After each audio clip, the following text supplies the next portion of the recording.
Bonjour à tous, bienvenue aujourd'hui pour une petite vidéo comme vous les aimez. C'est celle qui fonctionne le mieux sur ma chaîne, les vidéos unboxing. Et aujourd'hui, je voulais vous partager un colis que j'ai commandé il y a un petit moment déjà. Mais j'avais pas pris le temps de vous montrer tout ça. J'ai passé commande directement à la boutique Paper Artsy.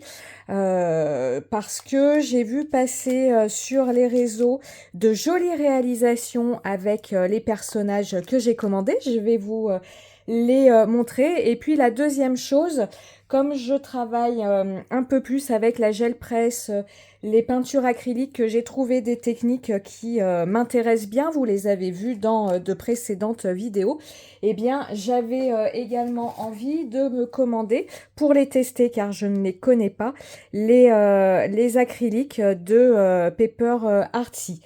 Comment va se dérouler cette vidéo? Je vais dans un premier temps vous montrer les tampons que j'ai commandés et dans un deuxième temps, je vous montrerai quelques acryliques. Je vais pas toutes vous les montrer parce que voilà, quitte à passer commande, j'en ai commandé pas mal. Mais ce que je vais surtout vous montrer, comme je vous l'ai dit, je voulais un petit peu améliorer mes vidéos unboxing, pas juste vous faire un petit peu un téléachat. Je trouve pas forcément ça très fun. Je veux vous montrer aussi comment je m'organise au niveau de mes peintures, mes nuanciers. Rien de nouveau, ça reprend mon organisation habituelle, mais comme ça vous montrera comment je m'organise. Donc ça, ce sera dans une seconde partie de la vidéo. Alors, on va commencer par les tampons.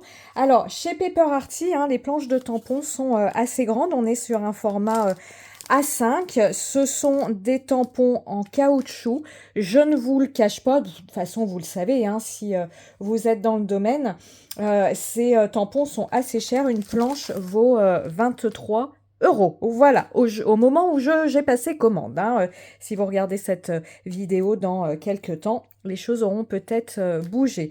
Donc, j'ai commandé 3 planches chez la même designer. Donc, j'ai commandé cette planche-ci.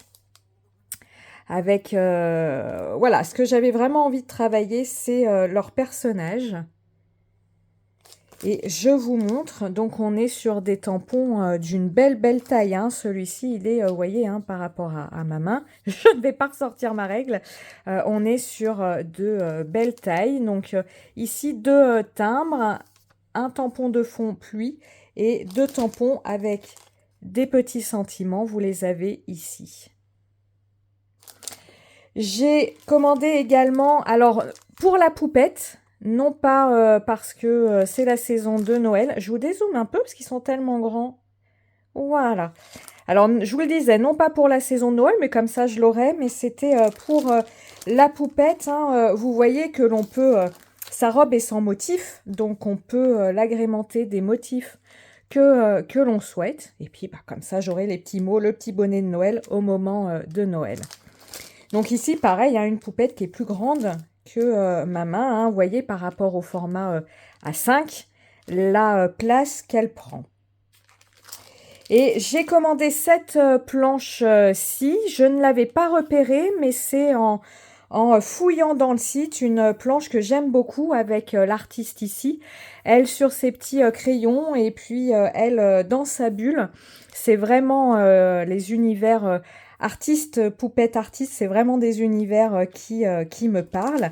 Et puis, vous le voyez ici, un tampon séparé, tache d'encre, un petit tampon ici, ligne, des petits mots. Voilà, donc je vous remontre ici par rapport à un format A5. Voilà, par rapport à un format A5, ça vous permet de vous rendre compte de la taille des tampons. Donc, chacune de ces planches a coûté 23 euros. La chose que je voulais aussi vous montrer, lorsque, en tout cas, le paquet était extrêmement bien emballé et était emballé dans du joli papier de soie que vous pouvez bien sûr réutiliser. Hein, ça se défroisse facilement. que vous pouvez bien sûr réutiliser dans vos réalisations ou si vous avez, j'ai regardé des vidéos récemment, hein, si vous avez des petites, des produits Soluscrap, des trousses, des organiseurs, bah voilà, ils vous proposent des solutions pour décorer vos organiseurs avec du papier de soie, que soit du papier de soie blanc que vous venez tamponner, décorer vous-même, bah, soit ici, ce papier de soie qui est déjà décoré, qui ne demande plus ou pas à être mis en couleur. Allez, on va passer aux peintures acryliques et comme je vous disais, ce que je vais surtout vous montrer, c'est la façon dont je m'organise avec tout ça.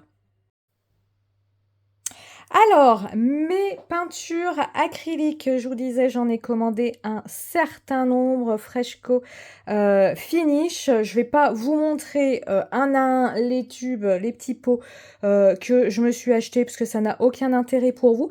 Par contre, je vais vous montrer comment je me suis organisée avec ces petits pots de peinture et comment je vais m'organiser avec mes peintures acryliques.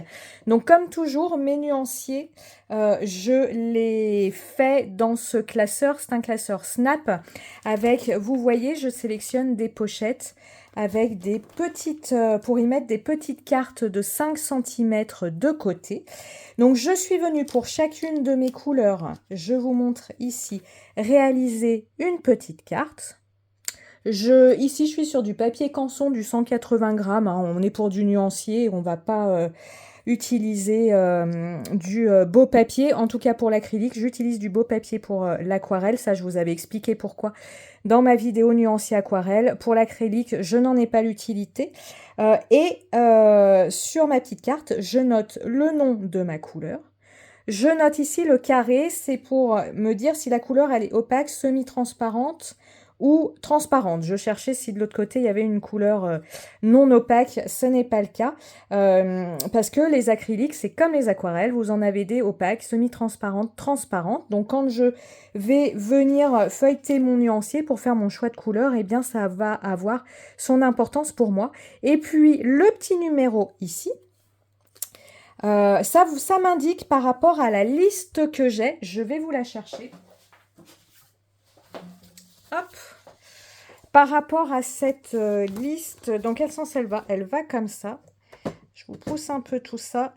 C'est la liste que j'ai trouvée sur leur site. Elle va comme ça. Quel sens ça va? Oui, comme ça. Voilà. C'est la liste des couleurs voilà, qu'ils proposent. Avec les ajouts au fur et à mesure. Donc le but de ce nuancier pour moi c'est de répertorier ce que j'ai. Quand je vais en salon, certaines boutiques proposent de pouvoir acheter ces peintures. C'est pour pas acheter en double parce qu'évidemment je me dirige toujours vers les mêmes couleurs, les couleurs que j'aime bien. Donc le risque c'est d'acheter en double. Et puis pour moi l'utilité c'est de pouvoir classer.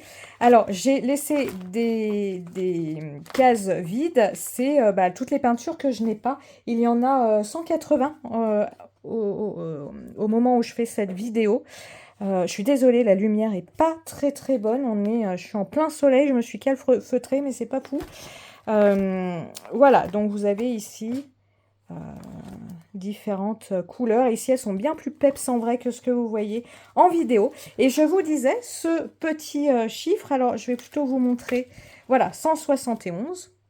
Eh bien, sur le dessus de mon petit pot, je suis venue faire un petit papillon avec, voilà, 171. Ça me permet de retrouver ma couleur, puisque moi, mes petits pots de peinture seront rangés dans des petits bacs. J'aurai vu sur le dessus du bouchon.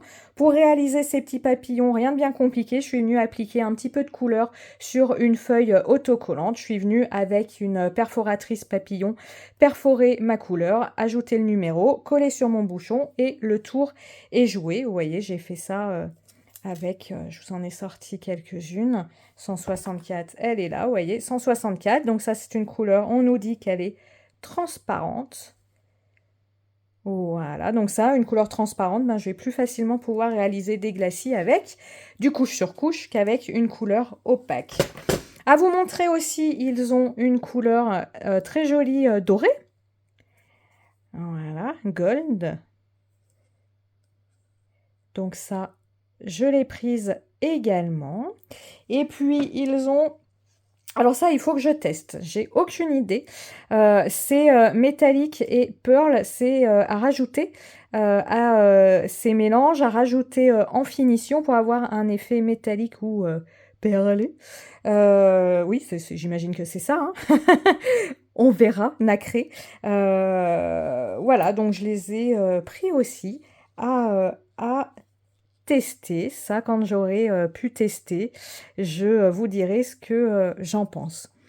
Et bien voilà pour mes petits achats, mes premiers achats à la boutique Paper Artsy. Moi, j'en suis très très contente maintenant. Comme toujours, il n'y a plus qu'à tester, utiliser tout ça. Pour la petite histoire, je suis très contente d'avoir fait déjà le nuancier, parce que moi, je suis une spécialiste de... je fais rentrer des choses dans ma petite scrap room, mon petit bureau. Je référence rien du tout, du coup j'utilise pas, donc voilà, là j'ai décidé, je vous l'ai déjà dit, 2024, je trie, je range, je m'organise, donc je vous montre comment pour vous donner des idées.